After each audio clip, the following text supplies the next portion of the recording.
Po przegranych wyborach w PiS-ie wielu tęskni za tym, co było. Ojczyznę dojną racz nam wrócić, Panie. Niech będzie pochwalony. Szanowni Państwo, tak jak już prezydent Duda powiedział, przyłączam się do apelu i jeszcze raz powtórzę. Ojczyznę dojną racz nam zwrócić, Panie. Drodzy Państwo, ja również przyłączam się do apelu. Ojczyznę dojną racz nam zwrócić, Panie. Cześć, witam Was, moi drodzy. Nie mogę już zwlekać z tym filmem, bo jak wiecie, w najbliższą niedzielę, czyli 7 kwietnia są wybory samorządowe. PiS chce się pazurami utrzymać przy resztce władzy, jaka im pozostała. I tutaj, powiem Wam, rzucili na, że tak się wyrażę, na front kampanijny, wszystko najlepsze, co im pozostało po łomocie, jaki dostali w wyborach parlamentarnych. Osoby kandydujące na prezydentów czy do rad miasta oczywiście fotografują się z politykami PiS, że tak powiem, ze świecznika. Tutaj macie panią, nie wiem jak się nazywa, ale z naszym bohaterem wczorajszego filmiku, z Rysiem, idealnie tu pasują. Nie wiem, czy to nowa para, czy tylko pani się tutaj chce ogrzać w świetle blasku naszego bohatera Kasanowy, ale pozwólcie, że dzisiaj się skupię tylko na kilku kandydatach, bo jest ich, jak wiecie, bardzo dużo i brakłoby generalnie rzecz biorąc czasu. Zresztą chyba też przyznam Wam się chęć z mojej strony, żeby wszystkich kandydatów przedstawiać, ale kilku jest godnych uwagi. Na przykład ta pani ma porwać młodzież do wyborów, żeby głosować na PiS. Ta pani pewnie jest z młodzieżówki PiS. Ale to nie wszystko. Są oczywiście jeszcze lepsi kandydaci, których Wam tutaj przedstawię i troszeczkę omówię strategię PiS-u, jaką obrali na te wybory samorządowe. Tak jak wspomniałem, wybory samorządowe odbędą się w najbliższą niedzielę, czyli 7 kwietnia, a partia, która zdecydowała wcześniej o ich przesunięciu, ruszyła z pełną parą do kampanii i jak wspomniałem, rzucili najlepsze, co im pozostało. Nie wiem jak Wy, ale ja odnoszę wrażenie, że skromnie, a wręcz żałośnie wyglądają spotkania polityków PiS-u ze swoim elektoratem. Utrata władzy odcięła im dostęp do naszych wspólnych pieniędzy, którymi tak chętnie obdarowywali miasta, gminy, zapewniając sobie poparcie mieszkańców. Teraz to źródełko, jak wiecie, im się ucięło. Jest wierna telewizja Republika czy ojca inwestora Tadeusza. PiS jedzie do wyborów samorządowych tak naprawdę już na oparach, nie mając możliwości zatankowania w jakiejkolwiek spółce Skarbu Państwa. Tak jak wspomniałem, to źródełko im zostało odcięte, to źródełko wyschło. Ale desperacko próbują walczyć o każdy, nie wiem, o każdą pięść ziemi, że tak powiem. Do walki włączył się też oczywiście Kościół, bo jakżeby inaczej, jak wiecie, koalicja chce przytemperować te wydatki na kościółek. PiS lekką ręką zabierał naprawdę potrzebującym pieniądze, a dawał na przykład też Kościółkowi i Kościółek, licząc na to, że PiS jakąś tam władzę jeszcze będzie miał, decyzje jakieś, bardzo chętnie wspiera w wyborach samorządowych PiS, no i delikatnie rzecz ujmując sugeruje, na kogo ta owieczka, parafianin ma głosować. Ze zbliżającymi się wyborami samorządowymi biskupi przypominają, że katolikowi nie wolno głosować na partie polityczne i na kandydatów, którzy są za aborcją, eutanazją oraz za in vitro, to znaczy na tych, którzy są za zabijaniem. Jest to nie do pogodzenia z sumieniem, w którym każdy człowiek ma wpisane prawo Boga: nie zabijaj, życie od poczęcia do naturalnej śmierci. I przywoływany jest tekst Ewangelium Widy. Być może część z Was pamięta, już nie wiem, z dobre 2 lata temu mówiłem w którymś z moich materiałów, że przyjdzie taki czas, że bycie w PiS będzie większym wstydem niż bycie w PZPR. Wtedy to mówiłem prześmiewczo, trochę złośliwie, ale przyznam Wam się, że wtedy jeszcze nie myślałem, że to okaże się prawdą. A dlaczego tak mówię? Moi drodzy, dlatego, że duża część kandydatów PiS startuje jako rzekomo niezależni. PiS przedstawiło generalnie swoich kandydatów na prezydentów miast. W poprzedniej kadencji PiS miało 5 takich reprezentantów, którzy kierowali Chełmem, Otwockiem, Stalową Wolą, Tomaszem Mazowieckim i Zamościem. Teraz włodarz Otwocka, Jarosław Margielski, w połowie stycznia ogłosił, że będzie ubiegał się o reelekcję, ale wystartuje z własnego komitetu wyborczego jako kandydat bezpartyjny. Powiem Wam tak, te wybory samorządowe i kandydaci PiS na prezydentów miast bez logo PiS to jest naprawdę, delikatnie rzecz ujmując, taka żenująca akcja, żeby nie określić tego bardziej dosadnie. Moi drodzy, po tym jak Prawo i Sprawiedliwość ogłosiło kandydatów na prezydentów Bydgoszczy, Szczecina, Elbląga, pojawiły się plakaty tych kandydatów. Na wszystkich Łukasz Schreiber, Zbigniew Bogucki i Andrzej Śliwka nie mają loga PiS. Powiem tak, jak ktoś się wstydzi, że jest z PiS-u, to będzie pewnie się ukrywał pod jakimś pseudoruchem miejskim i tak też się po prostu dzieje. Nie wiem, na co oni liczą, na to, że ludzie są aż tak głupi, tak tępi, że nie wiedzą, że to są pisowcy z krwi i kości, że jak nie zamieszczą loga PiS, to znaczy, że oni nie są z PiS. No proszę Was. Kaczyński, ta cała pisowska wierchuszka zdaje sobie doskonale sprawę z tego, że większość starć o miasta po prostu PiS nie ma najmniejszych szans. Ci kandydaci Prawa i Sprawiedliwości chcą zwiększyć swoje szanse na wygraną i startują jako rzekomo niezależni. Czyli kandydaci Prawa i Sprawiedliwości chcą zwiększyć swoje szanse. Jest naturalne, normalne na wygraną. I startują jako niezależni. Tam, gdzie sytuacja wygląda dla PiS mniej korzystnie, Partia poprze kandydatów z tych lokalnych komitetów.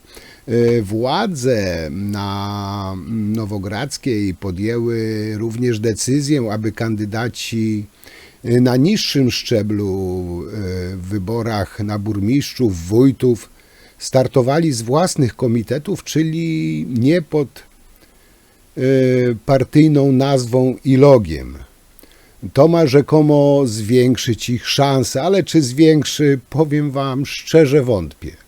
Moi drodzy, zanim przejdę do głównych bohaterów tej kampanii, chciałbym się z wami czymś podzielić. Postanowiłem przyjrzeć się tym naszym milusińskim spisu pod kątem ich obecności na listach wyborczych Prawa i Sprawiedliwości w tych właśnie niedzielnych wyborach samorządowych. I tutaj przygotowałem też taki mały wykres, kolaż zdjęć, by wykazać wam, moi drodzy, jak wygląda pluralizm tych, nazwijmy ich, komentatorów kandydatów. Kandydaci PiS nie zawsze jednak biorą nazwę swojego ugrupowania na sztandary, jak wspomniałem. Pod koniec wam powiem jeszcze o gościu udającego warszawskiego inteligenta, no i Trzaskowskiego. Ale tutaj właśnie chciałbym wam teraz pokazać, zwróćcie uwagę na te wszystkie zdjęcia kandydatów niezależnych, ale PiS, ale nie z PiS. I tu macie pierwszego komentatora, który gościł na przykład u Rachonia, Mariana Kowalskiego. No jego przedstawiać generalnie nie trzeba. Marian kiedyś bardzo jechał na PiS, a potem mu się odwidziało i bardzo pokochał PiS. A teraz PiS mu się odwdzięcza i wciągnął go na swoje listy i tutaj trzeba mu przyznać, nawet jest z logo PiS, nie ukrywa tego. Tutaj szacun dla niego. Kolejnej pani,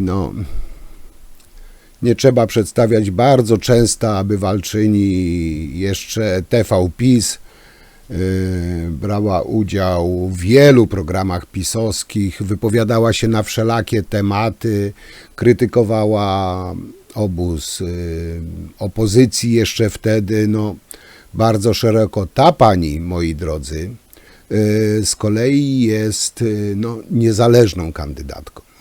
I tutaj, moi drodzy, macie zaznaczone ładnie w kółeczku, na czerwono bezpartyjna, a na dole takie malutkie logo PiS. Ciekawa bezpartyjna z PiS-u. Jak kłamać to w żywe oczy?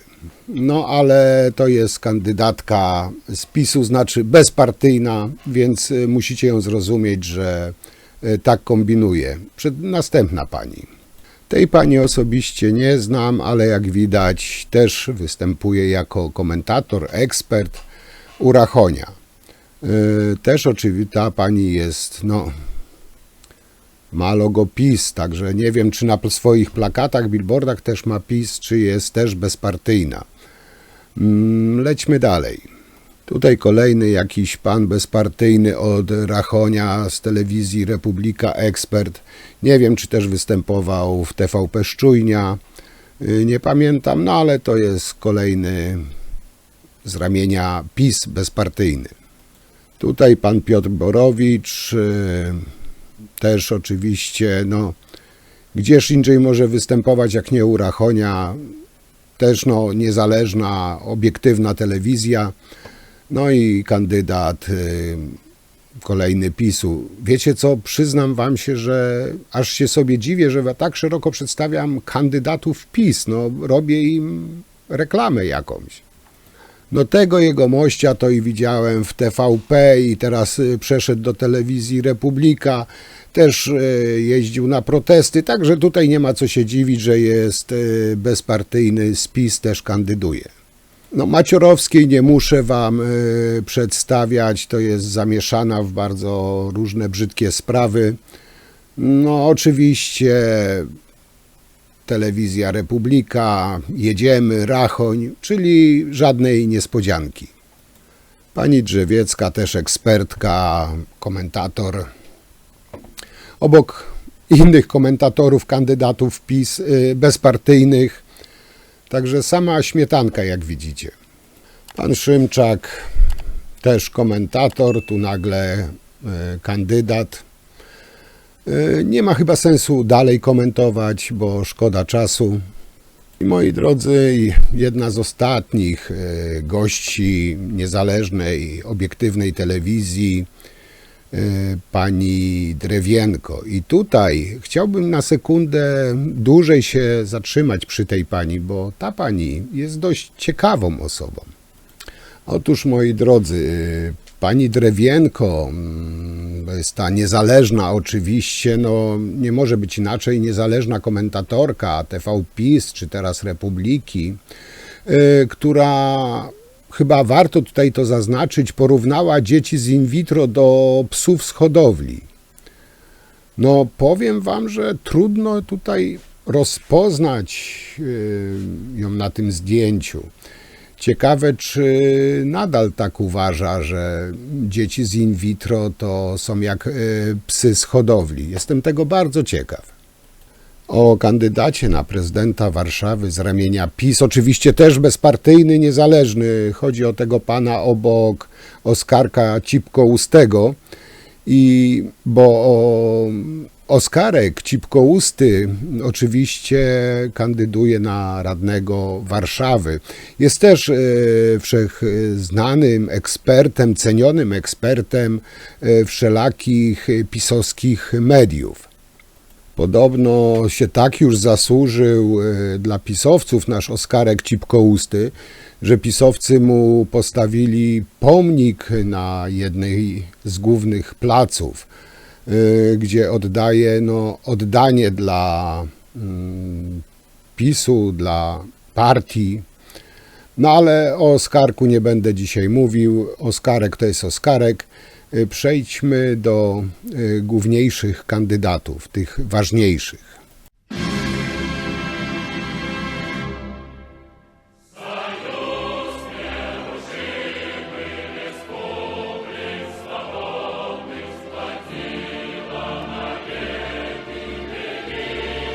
Moi drodzy, jeszcze w lutym, na początku lutego, Kaczyński podczas konwencji Prawa i Sprawiedliwości ogłosił, że Tobiasz Bocheński będzie kandydatem w wyborach prezydenckich w Warszawie. Podczas wydarzenia głos również zabrał sam zainteresowany. Jak powiedział między innymi, nasza wizja Warszawy to optymizm, partycypacja, współpraca, dialog, dynamizm. Poprzez ostatnie miesiące odbyłem tysiące rozmów o naszym mieście. Rozmawiałem z wyborcami wszystkich partii. Wiem, że mamy wszyscy różne opinie, ale zapraszam wszystkich do współpracy na rzecz Warszawy, powiedział. Jednocześnie Tomasz Bocheński zaznaczył, że Warszawa pod wodzą Rafała Trzaskowskiego to miasto, które rozwija się poniżej własnych możliwości. I tutaj, moi kochani, chciałbym wam zaprezentować urywek, malutki urywek debaty właśnie Trzaskowski-Bocheński. Ocencie sami. Odpowiedzi. Wiemy, że pan prezydent się męczy na swoim stanowisku, wiemy, że chce być prezydentem Polski, dlatego ja mam zupełnie inne pytanie. Każdy prezydent coś po sobie pozostawia. Symbolem pańskiej prezydentury jest czytanie książek w metrze. Panie Rafale, niech się pan podzieli z nami szczerze i powie 5 najlepszych lektur do czytania w metrze, tylko nie Duna. Niech pan nam o nich opowie. Pytanie zadawał Tobiasz Bocheński. Czas na odpowiedź Rafała Trzaskowskiego, która też zakończy tę rundę pytań. Co po sobie zostawię? Zupełnie inne centrum, Muzeum Sztuki Nowoczesnej, Szpital Południowy, 11 stacji metra, linię tramwajową na Winnicę, na Woli, linię tramwajową, która zaraz będzie kończona na Wilanów, most przez Wisłę, który otwieramy już jutro, dzięki czemu te tłumy, które dzisiaj korzystają z bulwarów, korzystają z uroków miasta, będą mogły przejść na Pragę, którą rewitalizujemy, którą kompletnie zmieniamy. To jest to wszystko, co robimy. Zostawimy również te fantastyczne miejsca dla naszych seniorów, bo seniorzy są dla nas fundamentalni. Centrum Aktywności Międzypokoleniowej, które stworzyliśmy na Woli, które stworzymy w tej chwili na Ochocie, w Wawrze, na Białołęce, dlatego że chcemy, żeby nasi seniorzy mogli rozkwitać w Warszawie, bo bez nich nie da się budować Warszawy. Zostawię miasto tolerancyjne, europejskie, mimo że próbowaliście nam w tym przeszkadzać. Pozyskujemy miliardy z Unii Europejskiej, bo te miliardy wreszcie zostały odblokowane. Także naprawdę nie ma się czego. Jeśli chodzi o książki, to właśnie Bocheński pił do Trzaskowskiego o to, że było zdjęcie, że jechał metrem i czytał książkę. Coś niesamowitego, coś nieprawdopodobnego. Przecież prezes tak nie robi, to jak śmiał to robić ktokolwiek, osób publicznych. Bocheński nie chciał być gorszy, też se zrobił zdjęcie w metrze, ze stertą starych ksiąg między nogami. Tylko nie wiem, czy Bocheński wie, że wiedza z książek trafia do mózgu poprzez czytanie, a nie przez trzymanie ich między nogami. Nawet jak w metrze czy w autobusie miejskim trzęsie, to i tak ta wiedza nie dotrze do niego, jeśli tych książek nie przeczyta. Nie wiem, Bocheński też może się pochwalić, promem Morawieckiego na przykład. Bo co tam ta kładka Trzaskowskiego, ale nie o tym. Pomówmy dalej o Bocheńskim, bo to jest dość ciekawa osobowość. Powiem wam, bynajmniej takie wrażenie odniosłem, że nasz prezes Słońce Narodu Jarosław jest jednak okrutnym człowiekiem. Bo teraz Tobiasz Bocheński, kibic łódzkiego Widzewa, w ogóle łodzianin, będzie musiał nauczyć się przyśpiewek ze śpiewnika warszawskiej Legii. I pewnie też, nie wiem, być może zadajecie sobie pytanie, dlaczego łodzianin Bocheński startuje na prezydenta Warszawy, a nie prezydenta Łodzi. Odpowiedź mi się wydaje jest dość prosta, bo w Łodzi go już dobrze znają. Co warszawiacy wiedzą o waszym kandydacie na prezydenta Warszawy, panu Tobiaszu Bocheńskim? Myślę, że kampania jest właśnie po to, aby kandydaci się zaprezentowali. Pan Tobiasz Bocheński był do niedawna wojewodą mazowieckim. A jak długo nim był? Rok mniej więcej. A skąd jest pan Tobiasz Bocheński? Z pięknego miasta Łódź. A gdzie chodził do przedszkola? Sądzę, że w mieście Łodzi, tak samo jak szkoły? sądzę, że kibicował Widzewowi, a nie Legii. To prawda. To nie jest kwestia sądu, on jest dumnym kibicem Widzewa. I zresztą nie ma w tym nic złego, że ktoś jest kibicem Widzewa. Oczywiście kibice ŁKS-u mogą mieć w tej sprawie inne zdanie. Usłyszymy, co kibice sądzą zapewne o tym, natomiast ja chciałem zwrócić uwagę. Tak ekstra, jak pan to mówi, ordynaryjny pomysł. Pan też polubił to słowo. Ja znałem to słowo nieco wcześniej, zanim to ja przyszło. wiem. Ale panie pośle, zupełnie serio. Pana redaktora nie da się niczym zaskoczyć. Zupełnie serio jest Kot tak, prezesa że politycy miałby więcej głosów niż Tobiasz Bocheński. I jeszcze jedna ciekawostka, moi drodzy, bo myślę, że warte jest to uwagi. Szanowna małżonka Bocheńskiego była prawą ręką ministra Rau i miała kluczową rolę w podejmowanych przez Raua decyzjach. Rzecz tutaj też dotyczy afery wizowej i tak właśnie szlak trafił niezależną kandydaturę i jedynego znanego kaczystom kandydata nieumoczonego. Ale nie małżonka startuje, ją zostawmy w spokoju. Ale tu chodzi jeszcze też o samego pana Bocheńskiego. Otóż, moi drodzy warszawiacy, oddając głos, weźcie pod uwagę to, że ten przesympatyczny jegomość ma dziwne związki z ordosiurkami. Jeśli chcecie kalifat w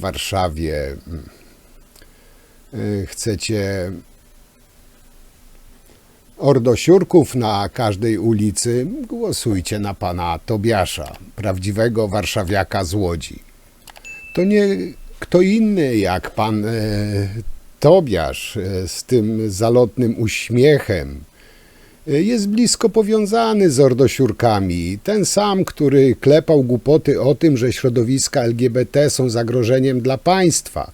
Ten sam, który na odchodne z fundacji wysmażył prostacki list.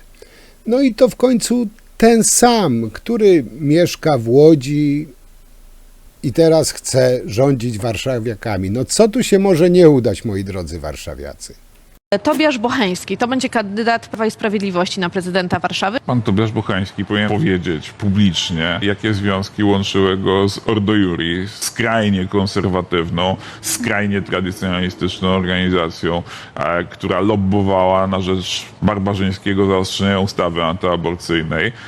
No i myślę, że dobrze, że powiedział mieszkańcom Warszawy, Tobiasz Bocheński był osobą, która do Łodzi wpuściła ciężarówki antyaborcyjne. No, mieszkańcom Warszawy należy się odpowiedź na pytanie, jakie poglądy tak naprawdę ma pan Tobiasz Bocheński w sprawach praw kobiet, w sprawach praw mniejszości, w sprawach wolności światopoglądowej, świeckości państwa, bo pan Tobiasz Bocheński unikał odpowiedzi na te pytania, ale nie ucieknie przed nimi, a myślę, że wyborcom należy się odpowiedzieć, czy kandydat ma poglądy umiarkowane, czy też jest po prostu fanatykiem religijnym. Rzecz jasna, wybór należy do warszawiaków, to oni zdecydują, jakiego chcą mieć prezydenta, to oni zdecydują, jaka będzie Warszawa przez najbliższe lata. Mi osobiście nic do Warszawy, ja bardziej interesuję się moją małą stolicą, czyli Gdańskiem. No, w Gdańsku też PiS ma mocną kandydaturę. Sunil Al-Huja będzie do Rady Miasta startował. No, to jest kandydat PiS, no ale jeden z kandydatów PiS, można tak powiedzieć, ma nawet logo PiS i to jest autentyczny billboard tego pana. Także no, życzę mu po prostu powodzenia. No ale moi drodzy, jest dwóch kandydatów PiS-u i koalicji Trzaskowski, ale uwaga, jest też czarny koń tych wyborów, jeśli chodzi o prezydenta Warszawy. Suwerenna Rosja już oficjalnie wysunęła kandydata, który elokwencją, inteligencją, doświadczeniem ma pokonać Trzaskowskiego w wyborach prezydenckich w roku 2025. I zapamiętajcie, moi drodzy, to nazwisko, to jest prawdziwy czarny koń. I nie zdziwcie się, moi drodzy, jak właśnie ten kandydat wygra, ten kandydat będzie rządził miastem stołecznym Warszawa. No jest jeszcze jeden kandydat, który bije wszystkich na głowę uwielbieniem. No ludzie z pewnością go wybiorą. Zwróćcie uwagę tutaj, popieram, nie popieram. No sondaż, który pisowcy bardzo szybko ukryli. Także to jest właśnie, zrobili tą sondę, tylko że ta sonda troszeczkę im chyba nie wyszła, no i szybko zniknęła ta sonda. A dlaczego? No, widzicie na załączonym obrazku. No jest jeszcze jeden poseł PiS, Wojciech Zubowski, i głogowski radny z klubu PiS Mariusz Kędziora, prywatnie zięć Elżuni Reasumpcja Witek. Wystartował z kampanią w wyborach samorządowych, oczywiście bez loga PiS. Warto dodać, iż zięć otrzymał bagatela, marne 2 miliony dotacji z budżetu, a Zubowski grosze na waciki, 1 400 000 na fikcyjną fundację. To są też oczywiście niezależni kandydaci PiS, bez loga PiS. A tu jeszcze jeden kandydat, ale tutaj z logiem PiS, ale ten no to pojechał po bandzie, no papież, jakiś inny ksiądz, Popiełuszko i Lech Kaczyński. No, czy ten plakat nie krzyczy: jestem zdesperowany, wybierzcie mnie? Nie wiem, niektóre plakaty mnie po prostu rozwalają na łopatki, powiem wam. Także tak z grubsza przedstawiłem wam kandydatów niezależnych, bezpartyjnych z PiS. No wszyscy z klubu PiS, ale bez PiS. Nie wiem, jak to nazwać, no ale mniej więcej tak to wygląda. I jeszcze na koniec tłumaczenie czeladnika piekarstwa, dlaczego kandydaci PiS nie są z logiem PiS. No bardzo sensowne tłumaczenie, posłuchajcie. Dlaczego wielu kandydatów PiS-u nie używa logo PiS w wyborach samorządowych w kampanii? Z tego co wiem, wszyscy kandydaci są jasno identyfikowani. Jest rzeczywiście kilka miast, gdzie po uzgodnieniach koalicyjnych powołano szerszy koalicyjny komitet. Na przykład poseł Śliwka w Elblągu. Nie znam materiałów posła Śliwki, przyjrzę się, ale z tego co wiem, w żaden sposób nie odcina się od Prawa i Sprawiedliwości. Być może ja akurat znam lepiej sytuację bydgoską, bo o tym już od kilku tygodni mówi pan poseł Schreiber.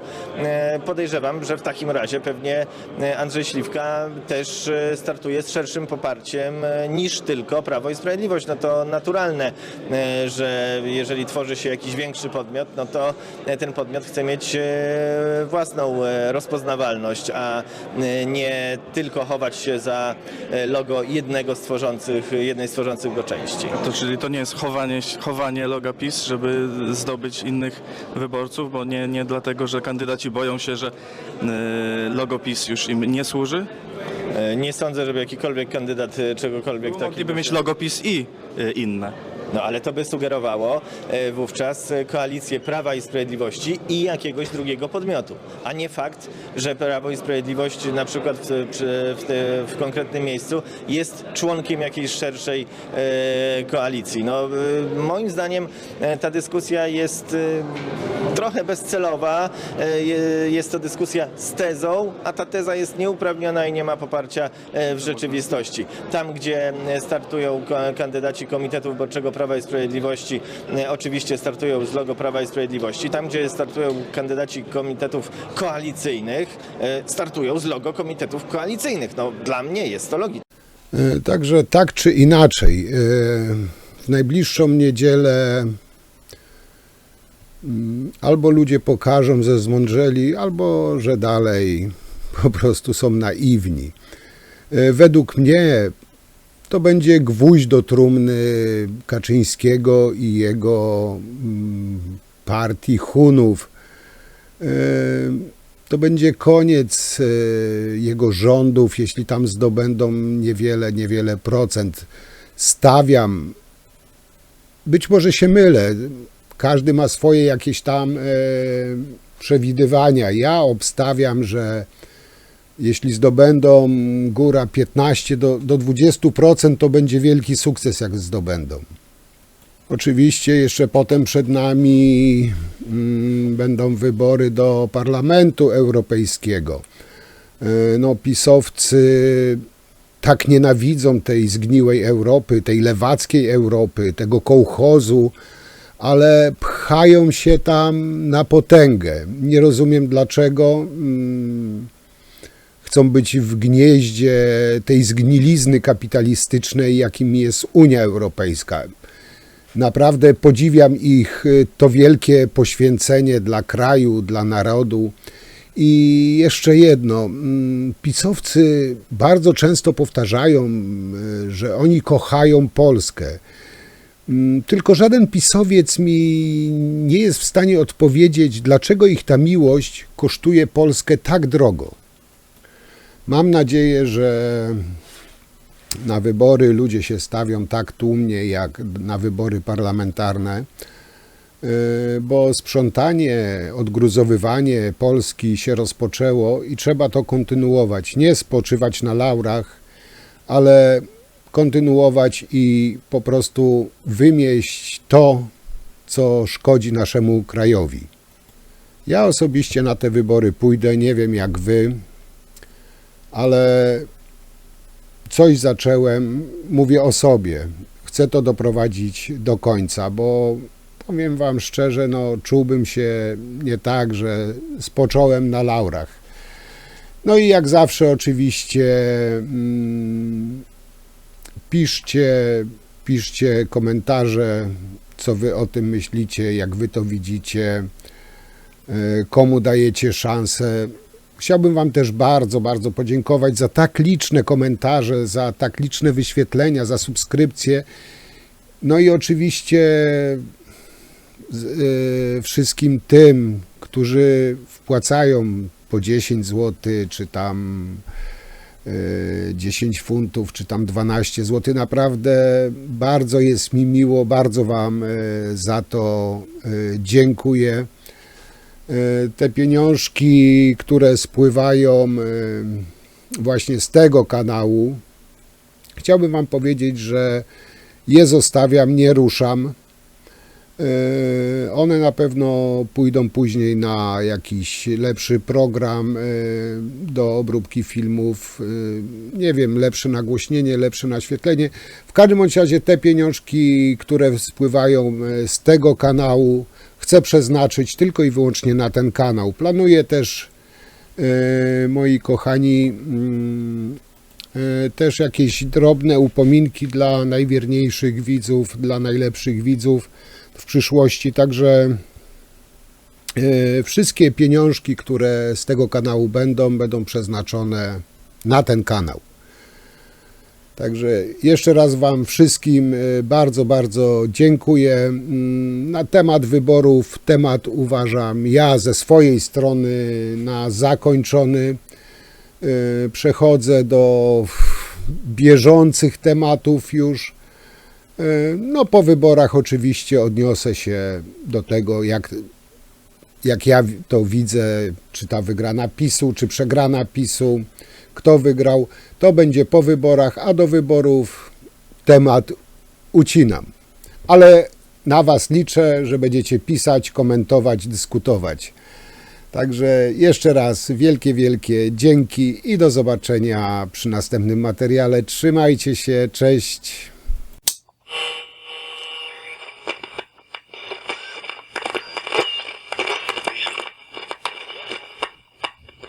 Znowu z wielkim niepokojem musimy stawiać pytanie, czyja jest Polska?